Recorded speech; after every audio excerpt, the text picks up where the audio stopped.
Bryce Harper is a year from free agency. So what's he really worth? Otto Porter Jr. carried the load early Friday night before John Wall and Bradley Beal shepherded the Wizards through the late-game rough patches. The formula worked, as the Washington Wizards relied heavily on their stars in a 115-111 win over the Detroit Pistons. Porter had a workmanlike game, getting to the rim for most of his game-high 28 points and pulling down 9 rebounds. Wall sprinkled in a bit of flair for his 27 points and 10 assists. No, Wall has not ascended to Air Jordan status, but his fast break spectacle at the 4:35 mark of the third quarter, switching the ball from his left hand to his right in midair before kissing it off glass, was a lot like Jordan's iconic moment from the 1991 NBA Finals. By the end of the game, however, fundamentals replaced flash. Beal got to the rim twice in the final minutes with aggressive plays and finished with 24 points on 9 of 15 shooting. And with 46 seconds remaining and the Wizards leading by 2, Porter forced a turnover by deflecting the ball off Detroit's Avery Bradley. In the closing seconds, with the outcome still in doubt and most of the announced 16,337 fans on their feet inside Capital One Arena, Porter's defensive awareness created a loose ball scrum.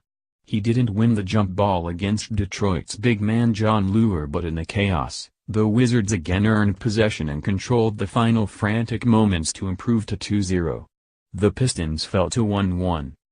Since the Wizards lacked front-court depth without Jason Smith, who missed the game due to a right shoulder injury, Coach Scott Brooks shortened the rotation, usually keeping at least one starter on the floor while working in his reserves.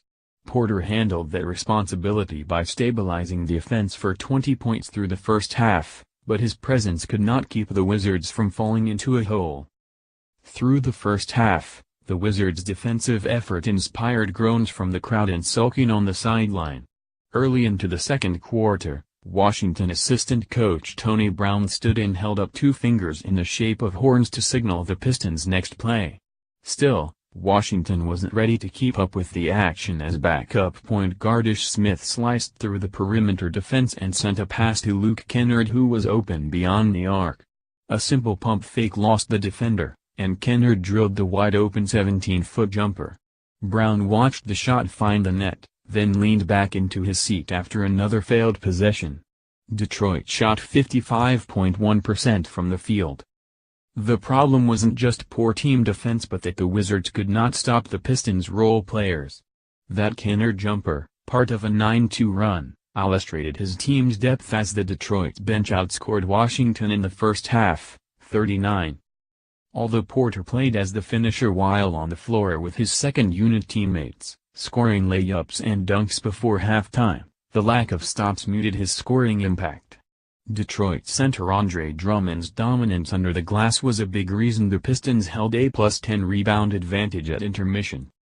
Late in the second quarter, Drummond blew a chance for a monster putback dunk, but his offensive rebound set in motion a clinic and unselfish ball movement that unhinged Washington's defensive rotations.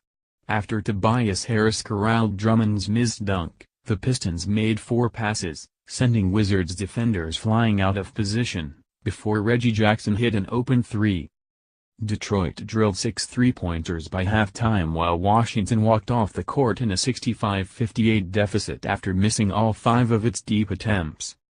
Just before that long walk to the tunnel, Wall tilted his head to the ceiling in disbelief after watching Detroit end the half with one more jump shot. That frustration, however, turned into focus by the third quarter as Wall began demoralizing the Detroit defense.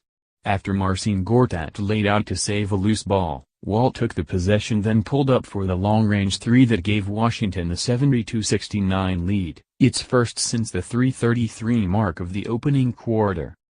Joining Wall, Porter added 2 more triples and Washington hit 5 of 6 from the arc through the third quarter. The improved shooting paired with a cameo appearance for the defense, Detroit missed 13 of 20 shots, drove Washington to a 33-point quarter. By the fourth, This offensive focus shifted to defensive grit and the Wizards survived a